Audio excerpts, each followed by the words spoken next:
앞에서 얘기했지만 사실 건강보험으로 해결한다라고 하면 뭐 병원비 부담도 줄을 거고 민간의료보험 지출이 또 많이 줄어들 거라는 거죠. 이건 상식적으로라는 거죠. 이제 건강보험과 민간의료보험은 많이 설명을 해드렸으니까 다 있다라는 거고, 소득 재분배 효과가 특히 이제 사연대적인 방식으로 보험료를 부담하게 되죠. 그러니까 소득 비례로 보험료를 내게 되죠. 예를 들어서 건강보험 구조에서는 저 같은 경우는 이제 월 3, 5, 15만 원을 건강보험료를 전 낼 건데요. 만일에 똑같은 나이라고 하면, 물론 삼성전자의 이재용 그 사장님인가요? 사장님은 나보다 나이가 좀 많지만, 건강보험 구조에서는 이재용 회장은 아마 건강보험료가 낼 수 있는 상한치를 낼 거란 말이죠. 한 230만 원 낼 거예요. 건강보험료 구조에서는 저는 15만 원만 내면 되죠. 제 소득에 대해서만 내면 되니까. 근데 만약에 민간의료보험으로 가게 되면 이재용 회장이나 나나 나이가 비슷하니까 건강보험료는 똑같이 내야 되는 거죠. 이 차이가 발생이 되죠. 그런 이제 원리의 차이가 있고, 사업비 비중은 우리나라 건강보험은 전 세계의 사회보험하는 나라 중에서요, 사업비가 가장 적게 지출하고 있는 나라입니다. 전 세계적 유례가 없어요. 다른 나라들도 대부분 5%에서 10% 사이거든요. 사회보험 하는 나라들도. 근데 최고로 적고요. 우리나라 민간의료보험은 평균 20에서 25%. 근데 이제 민간의료보험 쪽은 사업비 비중은 좀 더 높아요, 사실. 그거 좀 참고로 좀 알고 계시고. 그래서 이제 건강보험을 한다라고 하면 사실 민간의료보험 필요 없을 텐데, 건강보험 보장이 이것밖에 안 되니 사실 민간의료보험 가입할 수밖에 없고, 또 우리나라는 희한하게 큰 병일수록 보장률이 떨어져요. 아니, 큰 병일수록 더 보장이 높고 가벼운 병은 좀 더 본인 부담률을 높여도 상관이 없죠. 또 우리나라는 거꾸로예요. 주로 병원비가 많이 나오고, 그리고 큰 병을수록 큰 병원에 갈 수밖에 없는데, 이때는 보장률이 56%로 떨어져요. 평균이 62%라고 해도. 의원이나 약국은 더 높고 희한한 구조를 갖고 있죠. 이런 좀 문제들이 있죠. 어쨌든 그래서 건강보험 보장을 만일에 확대한다라고 하면 얼마나 좋겠습니까? 그럼 건강보험을 어느 정도 확충하면 될까? 지금 건강보험 보장률 한 60%좀 넘어서죠. 총 진료비가 이게 2013년 기준으로 계산해 보니까 총 진료비는 64조, 건강보험이 한 40조 정도 해결하고 있고, 국민들이 직접 지출하는 게 24조 정도를 내고 있어요. 만일에 이제 보장률을 80%로 올린다고 치면 이 분담 비율이죠. 총 진료비 중에서 건강보험이 60%만 커버해 줄 거냐, 80%만 커버해 줄 거냐라는 거죠. 건강보험이 더 많이 커버해 주면 본인 부담은 당연히 더 줄어들게 되겠죠. 총 진료비는 이론적으로는 변화는 없습니다. 물론 이제 보장률이 올라가게 되면 총 진료비가 조금 올라가는 효과는 있어요. 근데 이제 새누리당은 이렇게 되면 이거 100조 넘어가 이렇게 이제 사기치지만 실제 그렇지는 않고 한 2조 정도는 좀 올라갈 수 있어요. 왜냐하면 지금 의료 이용을 못 하고 있으신 분들이 있어요. 병원비 부담이 문턱이 높아서 의료 이용을 못 하시는 분들은 여기에서 이제 의료 이용을 못 하고 있는 거죠. 이분들이 이제 보장이 높아지면 이제 의료 이용을 하기 때문에 추가적으로 보태지는 효과는 있지만 그 액수는 크지는 않다. 건강보험에서 재정에 미치는 영향들은 거의 없다라는 걸 좀 말씀드리고요. 그리고 거의 많죠. 양이 좀 많은데 시간이 생각보다 좀 많이 흘러서요. 부가책임 문제에 대해서는 어느 정도 좀 아시죠? 여기 핵심은 그겁니다. 건강보험료를 어떻게 부과를 하는 것이 과연 형평적인 거냐, 어떤 방식이 정의로운 거냐라는 방식이에요. 직장 가입자들은 그냥 지금은 근로소득에 대해서만 건강보험료를 부과하죠. 근데 문제는 근로 외 소득인 종합소득에 대해서는 아주 일부를 제외하고는 건강보험료를 부과하지 않고 있어요. 그러니까 똑같이 월급을 받아도 누구는 부모한테 재산을 집을 몇 채씩 물려받아가지고 임대소득이 있는 사람들은 여기에 대한 건강보험료를 안 내요. 똑같이 내는 거죠. 근로소득에 대해서만 부과를 하니까 그렇고, 지역가입자들은 좀 골치 아픈 게 소득에 대해서도 건강보험료를 내고, 재산이 있다고 재산에 대해서 건강보험료를 내고, 자동차 있다고 자동차에 대해서 건강보험료를 내요. 그리고 지역가입자가 내는 건강보험료의 절반은 재산 때문에 재산 기준으로 건강보험료를 내고 있는 문제가 있어요. 그러니까 지역가입자들은 사실 자기 능력 대비 소득에 비해서 굉장히 과하게 평균 한 2배 정도의 보험료를 내고 있어요. 지역가입자들은 그래서 평균 한 반 정도는 깎아줘야 됩니다. 그게 이제 제 능력에 맞게 보험료를 내고 있는 거고, 직장 가입자 같은 경우는 근로 외 소득자들이 실제 소득이 있음에도 불구하고 건강보험료를 안 내고 있는 분들이 적지 않아요. 그래서 이제 부가체계에서 가장 정의로운 방식은 소득을 기준으로 소득이 있으면 소득에 내고 소득이 없으면 내지 않는 방식이 가장 현명한 정의로운 방법이겠죠. 그래서 이제 직장 가입자 같은 경우에는 이제 근로 외 소득에 대해 건강보험료를 좀 부과하는 방식으로 좀 가야 된다. 직장 가입자 한 15% 정도가 근로 외 소득을 갖고 있어요. 주로 근로 외 소득이라면 금융소득, 돈이 많으면 저축해 놓거나 주식 투자해 놓고 배당 받거나 이자 소득으로 받는 거, 집이 많아서 몇 채씩 갖고 있어서 임대 소득이 발생하거나 다른 이제 또 사업체를 운영하기도 하고 그래서 거기 사업 소득이 있거나 이런 소득을 갖고 있고요.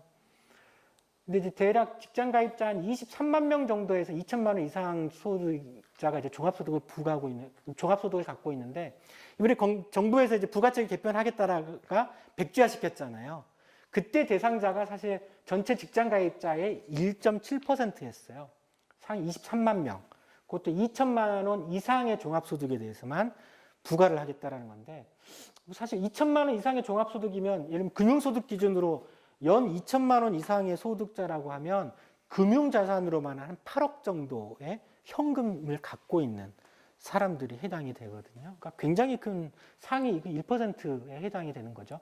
요걸 이제 하겠다가 백지화했다가 난리가 났다가 다시 지금 한다는데 제대로 할 것 같지는 않아요. 또 이제 실제 또 소득이 있는데도 불구하고 피부양자로 건강보험료를 안 내는 분들이 적지 않아요.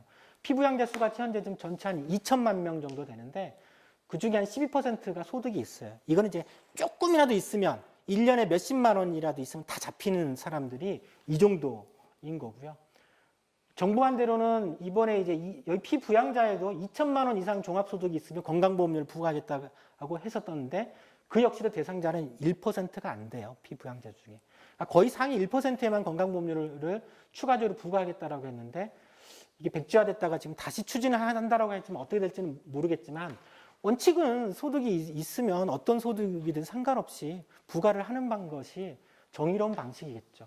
지역가입자에서는 이제 소득 외 부과 기준은 대폭 축소하거나 폐지하는 방식으로 가는 것이 좀 맞을 것 같고 지금은 지역가입자들 같은 경우는 대부분 영세 자영업자들이나 내지는 무직자들, 일용직들, 특수고용직들 위주로 다 구성이 돼 있어요. 그래서 정말 우리 사회 서민 중에 서민으로 많이 구성이 돼 있고 예전에는 지역가입자들 중에서 진짜 알짜배기 그 고액 재산가들이나 고소득자 전문직들 있죠. 의사, 변호사, 약사, 고급 음식점을 운영하는 사람들, 빌딩을 가지고 있는 사람들 이 사람들은 지금은 지역가입자가 아니에요.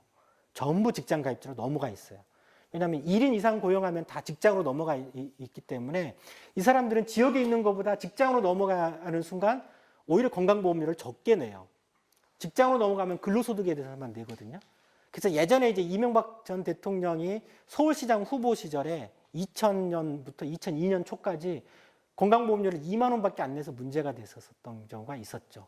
그때 당시에 이제 이명박 전 대통령은 강남에 빌딩이 세 채가 있었었는데 임대소득만 1년에 몇십억이 되는데 사실 건강보험료 2만 원만 돼가지고 문제가 됐던 게 이런 거예요. 근로소득에만 부과하다 보니까 다른 소득이 있음에도 불구하고 일부러 직장가입자로 편입해가지고 월급은 자기는 100만 원, 200만 원만 받는다고 신고하는 사례들이 여전히 좀 비일비재합니다. 연예인들도 이제 그런 게 간혹 이제 뉴스로 나오기도 할 정도고요. 그래서 그렇게 좀 부가체계 문제, 이게 약간 순서가 좀 바뀐 것 같은데요. 그래서 결국에는 건강보험을 강화시켜야 되고 그러면 재원 자체는 대략 적게 추산하면 한 11조, 많게 추산하면 한 14조, 13조, 14조 정도 되면 사실 적어도 실손보험 정도는 필요 없을 정도로는 할 수 있어요. 특히 이제 건강보험 보장률이 80%라고 하는 거는 20%는 남아 있더라도 주로 이제 큰 병원비가 많이 들어가는 입원 진료는 90% 높이고 외래나 이런 건 그냥 본인 부담 30% 그대로 유지하고 그 다음에 연간 100만 원 상한제를 작동시키게 되면 실제 이제 병원비 크게 나오진 않기 때문에 요것 때문에 실손의료보험과 안보험이야 이제 다른 측면들이 있으니까 그렇더라도 실손의료보험이나 이런 보험에 가입할 필요는 없겠죠. 그럼 그 보험료는 그대로 전략이 된다라고 보시면 될 것 같고요. 예전에 이제 건강보험 하나로 시민회의에서 한 14조 정도, 그럼 14조 정도 건강보험 재정을 확충해야 되는데 14조를 국민들이 다 내? 그건 아니고 지금 건강보험 구조 자체는 국민이 내고 기업주가 내고 국고지원도 같이 맞물려져 있기 때문에 국민들이 내야 될 건 14조 중에서 한 절반이 좀 안 되는 6.5조 정도만 내면 돼요. 그래서 이제 월 1인당 11,000원 예전에 이제 그런 운동도 하기도 했었죠. 나머지는 사업주도 보태주고 국고지원도 보태주고 그래서 그랬던 거고요. 건강보험료도 어차피 소득에 따라서 부과를 하기 때문에 대부분 직장 가입자들 같은 경우에도 건강보험료 내는 거 보면 상위 30%가 전체 건강보험료의 70%를 내고 있어요. 60%를 내고 있어요. 그러니까 실제 이제 대부분의 국민들이 전체 70%의 국민들이 부담해야 될 거는 이 전체 14조 중에서 기껏 한 20% 정도만 대부분의 국민들, 70% 국민들이 부담하는 거고 나머지는 이제 상위 30%의 국민들, 그 다음에 사업주, 국고지원 방식으로 부담하면 되기 때문에 우리가 건강보험료를 재원을 확충하려고 해서 확충을 위해서 건강보험료를 올리자라고 하는 것이 우리 부담을 늘리는 거는 큰 부담은 되지는 않는 거죠. 예를 들면 우리가 지금 복지 재정을 확충하려고 하면 세금을 더 내야 되잖아요. 세금을 낼 때 지금 이제 소득세 같은 경우에는 누진율로 적용되고 있잖아요. 그러니까 이제 이걸 똑같이 이렇게 예를 들면 똑같이 20%씩 세금을 더 내자 지금 소득세에 비해서 하더라도 지금 월 300만 원 소득자는 평균적으로 근로소득세를 월 3만 원밖에 안 내고 있어요. 여기 20% 정도 더 내자라는 거고. 하지만 고소득층은 몇백만 원씩 세금을 내고 있기 때문에 그 사람들은 추가 부담 몇백이 늘어나죠. 그러니까 이런 방식이기 때문에요. 건강보험 역시도 마찬가지. 물론 건강보험은 누진적이지는 않아요. 건강보험료 부과 방식은 누진적이지는 않고 종률 방식이라고 하지만 공보험을 강화시키는 것 자체가 왜 국민들에게 유리한지를 알 수가 있죠. 이거는 이제 국민들만 내는 게 아니고 사업주와 국고지원을 보태주고 또 소득에 비례해서 내기 때문에 이런 문제가 발생되죠. 만일에 사보험이라고 하면 이 14조가 필요하다고 하면 사보험으로 해결한다고 하면 국민들이 다 내야 되죠. 또 사업비 비중이 굉장히 크기 때문에 14조 실제 필요한 돈은 14조지만 실제로는 그 이상이 필요한 거예요. 17조, 18조 이상이 필요할 거란 말이죠. 그런 차이들이 있는 겁니다. 그래서 제가 제일 처음에 왜 세금을 많이 내는 나라들이 저축을 많이 하느냐. 세금은 비록 많이 내지만 이 낸 세금으로 기본적인 인간다운 생활을 할 수 있는 기본적인 내용에 대해서는 교육이든 의료든 주거 문제든 대부분 이제 국가로 공적인 방식으로 다 해결하기 때문에 나머지에서는 남는 돈 가지고 저축하거나 자기 취미생활 쓰거나 이런 식으로 지출을 하잖아요. 그렇다라는 거예요. 그래서 세금을 많이 내는 것 자체가 이게 오히려 이게 복지 재정으로만 이어진다라고 하면 사실 세금을 많이 내는 게 유리한 겁니다. 그리고 국가 차원에서 보편적인 복지를 확충하는 것이 유리한 거죠. 건강보험 역시도 마찬가지라는 거예요. 건강보험료를 더 내서 건강보험으로 보장을 대부분의 의료비를 해결하는 방식들이 실제 그러면 사보험 지출도 줄일 수 있고 또 보증 부담도 줄일 수 있기 때문에 훨씬 이득이다라는 거죠. 그래서 그 효과를 제가 정리를 한 겁니다. 현재로는 이렇게 돼 있어요. 건강보험 재정이 2013년 기준으로 한 40조, 44조 정도 되고 이때 이제 많이 남았죠. 한 4조는 남았었던 거고요. 본인 부담으로 27조, 이게 이제 간병비까지 포함을 했는데 민간의료보험으로 거의 한 40조 정도 지출을 하고 있습니다. 만일에 이제 보장을 확대한다라고 해서 건강보험으로 다 해결을 한다라고 치면 건강보험 재정을 상대적으로 늘리죠. 늘리게 되고 그럼 본인 부담은 27조에서 거의 절반으로 줄어들게 되겠죠. 이 줄어든 만큼은 다 국민들이 부담하는 것이 아니라 늘어난 건 다 국민, 사업주, 국가가 또 골고루 나눠서 부담하는 방식인 거예요. 그러니까 이것만 보더라도 훨씬 유리하죠. 거기에다가 이제 따로 건강보험으로 다 해결하게 된다라고 하면 민간의료보험 지출은 줄어들 거란 말이죠. 사실 이게 건강보험으로 하게 되면 암보험도 많이 안 팔려요. 실제 그 필요성도 많이 줄어들기 때문에 어찌됐든 이제 최소 실손의료보험은 필요가 없어집니다. 실손의료보험 필요 없어진다라고 하면 그거는 이제 계산에 따라서 이제 고무줄처럼 늘어나긴 하지만 적게 추산하면 4조. 그러니까 실손 특약보험료만 없어진다라고 하면 4조 정도 되고요. 사실 우리는 실손보험 가입할 때 이제 실손 특약으로만 가입한 게 아니고 이것저것 끼워 팔기로 많이 가입하잖아요. 그래서 한 7만 원에서 한 10만 원 정도 돼요. 월. 근데 그것까지 사실은 가입할 필요가 없다. 이것까지 그냥 뭐 가입 안 해도 된다라고 치면 거의 20조 원 내외 정도가 절감이 되는 효과가 되는 거죠. 국민들은 대략 6.5조 정도, 6조 7조 정도 더 내고 본인 부담은 그 배인 14조를 들이고 또 그거의 배 이상의 또 효과가 있는 사보험 지출을 줄일 수 있기 때문에 가계소득 자체가 늘어나는 효과가 있습니다. 그래서 사회보장을 튼튼하게 하고 확대하게 되면 시장 임금이 좀 적더라도 이게 사회복지는 이게 사회임금이라는 표현을 쓰잖아요. 그렇죠? 왜냐하면 개인이 지출해야 될 거를 사회적으로 지출하게 되니까 그게 또 다른 사회에서 받는 임금의 성격이 갖게 되는 겁니다. 그래서 이 사회보험을 확대시키는 방식, 사회보장을 확대시키는 방식 자체가 가계소득을 늘려주는 효과가 있다라는 거죠. 전체적으로 보면 지금 이겁니다. 그래서 이게 마지막에 시간 많이 걸렸네요. 건강보험이 좀 보장이 취약하다 보니까 의료 불안이 과도한 의료비 지출이 발생하고 의료비 부담이 늘어나게 되고 있죠. 이것 때문에 사실 민간의료보험을 많이 가입하는데 근데 문제는 이 민간의료보험이 이걸 제대로 해결을 못 해준다고 그랬죠. 왜?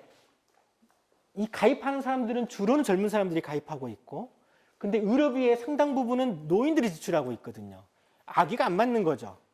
그러다 보니까 의료 불안대로 사실은 나는 해결되지만 정작 우리 부모님이 진짜 폭탄은 여긴데 이건 해결 못 하고 있는 거예요. 그러면서 엉뚱하게만 여기에 쏟아붓고 있는 거죠. 그러니까 사회 전체적으로 이제 보면 의료비 부담이 굉장히 크죠. 하지만 건강보험을 강화하게 된다라고 하면 의료비 문제가 다 해결이 될 수가 있죠. 그다음에 사보험 지출도 많이 대폭 줄어들 거란 말이죠. 국민의 입장에서는 당연히 이 방식들이 유리하다라는 거죠.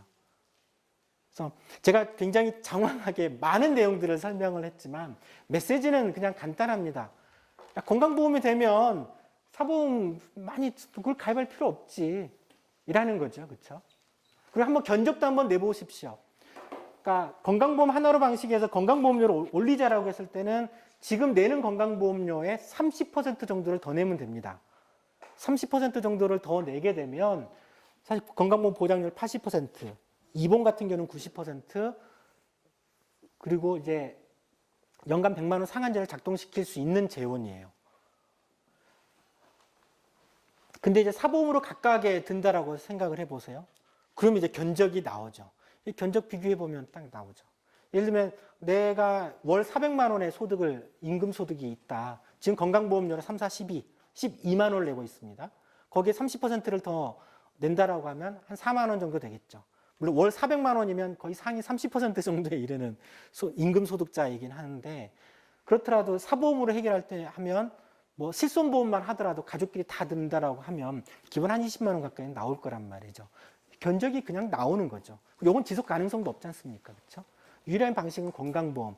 이 건강보험으로 가야지 사회 전체적으로도 의료비 지출이 통제가 돼요. 아까 제가 설명드린 원리상. 사보험으로 가게 되면 사회 전체적인 의료비 지출은 더 팽창합니다. 근데 이제 불균등하게 팽창을 하게 돼요. 과잉진료나 도덕적이나 이런 부분들이 많이 늘어나게 되는 측면들이 존재하기 때문에 그래요. 그걸 미국식으로 가게 되는 거죠. 저는 유럽식으로 가야 된다라고 생각을 하거든요. 그래 좀 내용이 사실 좀 많이 좀 어렵죠. 이게 제가 이런 기회가 흔치는 않아서 그래서 사실 뭐 비갱신년부터 만기환급형은 굉장히 좀 더 세부적으로 자세하게 설명을 하는데 그건 이제 사실 대부분 건너뛰어버리고 아주 심플하게만 그냥 원리 정도만 설명하고 제가 마무리 지었습니다. 그래서 좀 어려우실 수도 있겠는데 기본 메시지 좀 이해를 했으면 좋겠고요. 일단 제가 준비한 내용은 이걸로 마치도록 하겠습니다. 들어주셔서 고맙습니다. 유럽 같은 경우는 사보험이 있기는 있나요? 네, 아니면 있습니다. 퍼센트가 얼마나 되고 거기는 어떻게 되어가고 있기 때문에 유럽식을 더 선호한다고 하시는 건가요? 유럽은 일단 대부분의 의료비는 다 공보험 방식으로 다 해결을 하죠. 그래서 민간의료보험의 영역이 굉장히 좁습니다. 근데 이제 공보험으로 다 해결을 하더라도 이제 공보험으로 해주기 좀 어려운 부분들이 좀 있어요.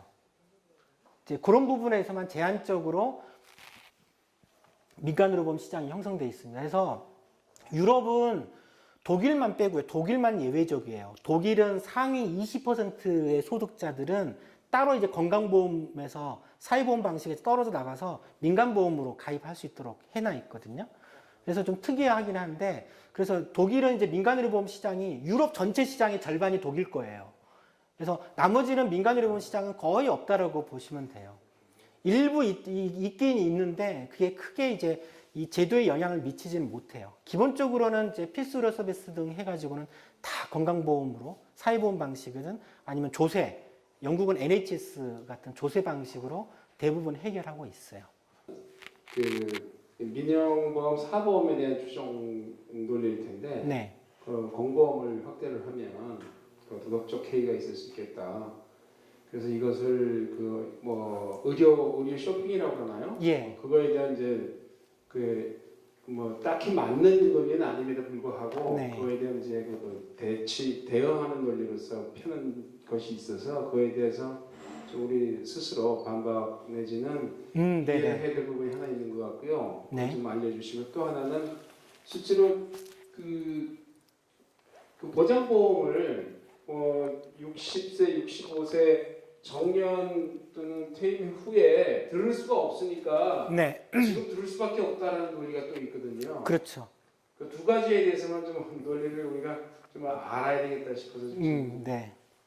그래서 그 첫 번째 질문하신 거에 대한 제가 그래서 그 실손보험료가 왜 갱신보험료가 이렇게 거의 보험료 폭탄이 발생되는지 원리에서 제가 설명을 한번 좀 해드렸던 건데요.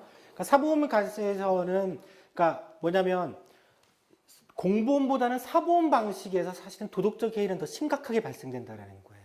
원리적으로. 거기에 이제 제가 보험료에 대한 비용의식 가지고 제가 설명을 좀 해드렸어요. 그러니까 사보험일수록 비용의식 때문에 도덕적 해이는 더 많이 늘어나게 됩니다. 그리고 또 하나는 공보험으로 보장 확대를 하더라도 도덕적 해이가 생길 여지가 충분히 있죠. 그거 자체를 부정하는 건 아닌데요. 문제는 이제 또 통제 메커니즘이 달라지는 겁니다. 예를 들면 사보험 방식에서는 도덕적 해이에 대해서 통제 메커니즘이 없어요, 지금. 왜냐하면 비급여를 지금 하고 있기 때문에 발생되는 문제죠. 근데 비급여는 가격을 의료기관이 자율적으로 결정을 해요. 예를 들면 1인실 입원료를 내가 10만 원 하고 싶으면 병원이 10만 원 하는 거고요. 뭐 30만 원 하고 싶으면 30만 원 해요. 50만 원 하고 싶으면 50만 원 하는 거예요. 그래도 이제 이용하겠다는 사람이 있으면 그렇게 팍팍 올리는 거예요. 그러니까 비급여는 병원이 자율적으로 마음대로 결정을 하고 있어요. 그러니까 통제 기전이 또 작동이 안 되죠. 실손보험 역시도 이거를 보장해주는 상품이기 때문에 사실은 이거 더더욱 통제를 못하고 있는 거였고요. 근데 이제 공보험으로 들어오게 되면 어떤 효과가 있냐면 이제 건강보험에서도 좀 비급여는 통제를 못하고 있어요. 심사를 안 하죠. 근데 이제 이게 급여화된다라고 하면 드디어 공보험에서도 이걸 심사를 하게 됩니다. 그러니까 통제 메커니즘이 작동되죠. 물론 의료기관에서는 아무래도 과잉진료를 하려고 하겠죠, 당연히. 그렇죠? 근데 이제 건강보험공단에서는 이거를 심사평가를 하기 때문에 그래서 심사평가원이라는 기구가 따로 존재하고 있어요. 그런 통제 메커니즘이 그래서 가능해요. 그래서 공보험 방식에서는 도덕적 해이나 이런 게 사실 더 발생이 안 됩니다. 물론 이제 우리나라에서는 그러니까 유럽하고 비교를 해보면 유럽에서는 그런 문제가 안 생겨요, 전혀. 그러니까 유럽은 거의 무상의료에 가깝게 하는 나라인데도 불구하고 의료비 자체가 이렇게 높지가 않아요. 물론 우리나라보다 높습니다. 왜냐하면 고령화 수준이 훨씬 높고 그러기 때문에 좀 더 높긴 하지만 거기에서의 도덕적 해이는 그렇게 심각하지가 않아요. 사실 일반적으로 도덕적 해이 논의를 하게 되면 항상 사보험에서 논의가 되는 겁니다. 국제적으로 따지면 도덕적 해이라고 하는 일반적인 뭐 보장성 보험이나 사망 보험이나 이런 거는 유럽이나 미국이나 이런 데서 워낙 많이 팔리고 있으니까 유럽에서도 그런 건 많이 팔아요. 종신보험 같은 경우에는. 근데 거기에서는 항상 그런 도덕적 해이나 역선택 문제들이 발생되는 거예요. 그래서 도덕적 해이라고 하는 개념은 원래는 사보험에서 나오는 용어예요. 근데 우리나라는 이걸 계속 공보험에다만 쓰죠. 그래서 만일에 도덕적 해이가 문제가 된다라고 하면 건강보험이 문제가 아니고 사보험을 없애야 되는 겁니다. 실손의료보험을. 그러니까 실손의료보험은 지금 보장률이 거의 95% 수준이에요. 그러니까 건강보험이 60%를 해주지 않습니까? 나머지 40%에 대해서 지금 90%를 해준단 말이죠. 이렇게 합치면 95%가 넘어가요. 그러니까 제가 목표로 삼는 우리 시민사회에서 목표로 삼는 건강보험 보장률보다 사실은 더 높거든요. 그래서 도덕적 해이 문제에 대해서는 그래서 사실은 사보험이 더 큰 문제이고 공보험에서도 발생될 수 있는 여지는 분명히 있지만 그거는 이제 별도로 이제 심사평가기구가 있기 때문에 지금 이제 급여 항목에 대해서 평가를 하듯이 지금도 이제 좀 내가 이제 병원한테 사기당한 것 같아 라고 생각하면 심사평가원에 해가지고 내 병원비가 제대로 청구가 됐는지 이거 할 수 있어요. 거기서 그러면 이제 나중에 심사해가지고 이거 왜 비급여로 물렸어 해가지고 다시 돌려주게 한단 말이죠. 이런 것도 많이 하고 그런 방식이 있기 때문에 뭐 그렇지는 않습니다. 그리고 이제 보장성 보험에 대해서는 그러니까 이제 60세 이후의 문제들인데요. 이건 방법이 없어요. 그러니까 보험회사 입장에서도 아까 60세 이상에서는 이미 고혈압 유병률이 50%가 넘어가잖아요. 당뇨도 이렇게 넘어간단 말이죠. 이거를 보험회사가 리스크를 통제하기가 어렵습니다. 그러니까 일반적으로 그래서 민간의료보험 쪽에서는 60세 이상에는 보험을 그래서 거의 안 팔았던 거예요. 왜냐하면 워낙 위험이 높아서 일부 역선택이 들어가 버리면 보험회사에서도 손해가 꽤 있을 수가 있거든요. 그래서 이제 보험이라고 하는 거는 그래서 위험 대비 목적인 거예요. 그러니까 위험 대비라고 하는 거는 확률이 높진 않지만 만일의 경우에 발생됐을 때에 대비하는 거예요. 그래서 아까 의료비 그래프 있었죠? 암보험 그래프 있었잖아요. 평생 암 발생률을 거의 40%로 본다라고 하면 이건 확률이 굉장히 높은 거예요. 이거는 평생으로 따지면. 근데 젊었을 때는 발생률이 굉장히 낮단 말이죠. 그러니까 위험 대비 목적이라고 한다라고 하면 이때를 커버하는 게 필요한 거예요.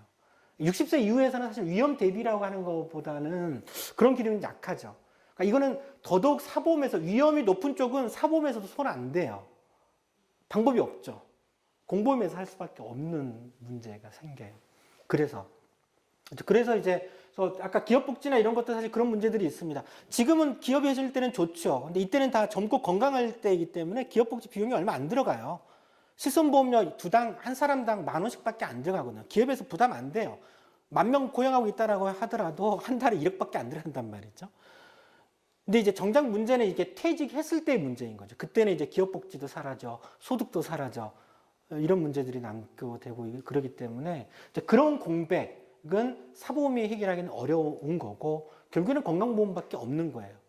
그러니까 미국조차도 그래서 65세 이상으로는 민간의료보험을 못하는 이유가 거기에 있어요. 이거는 아무리 자유지상주의 나라고 하더라도 65세 이상을 민간의료보험에 맡겨가지고는 이건 개판되거든요. 이건 난리가 나요. 뒤집어져요. 사회 자체가. 그러니까 65세 이상은 메디케어라고 하는 공보험으로 하고 대신에 65세 이하에서만 이제 민간의료보험 시스템으로 갖춰놓은 거죠. 자유선, 선택권 보장, 이런 논리로 한 겁니다. 그래서 60세 이후에서는요, 방법이 없어요, 그거는. 제 생각으로는 그렇습니다. 위험이 너무 높아요. 위험이 너무 높으면 그건 위험 대비의 목적이 약해요. 위험 대비의 목적이. 그런 측면들이 좀 있는 것 같습니다. 네네네. 직장 다니고 소득 있고 직장 실손이 있음에도 불구하고 개인 실손을 든다는 거죠. 예, 그렇죠. 65세 이후에도 계속 유지하기 위해서. 네. 그게 이제 보험사의 논리인 거죠.